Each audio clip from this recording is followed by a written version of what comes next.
Torres de enfilación.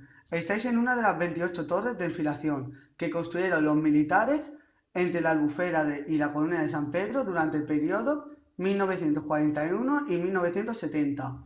Los militares las diseñaron para que los submarinos hicieran prácticas de minas y torpedos desde la bahía de Alcudia. Los sumergibles buscaban su posición mediante la superposición de las dos de estas torres y luego llevaban a cabo la práctica en cuestión. De ahí su nombre, Torres de Enfilación.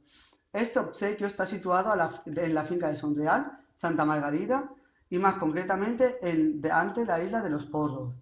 Hace una década tenía una torre gemela, situada en la segunda línea de costa, pero el gran temporal de 2001 acabó con ella.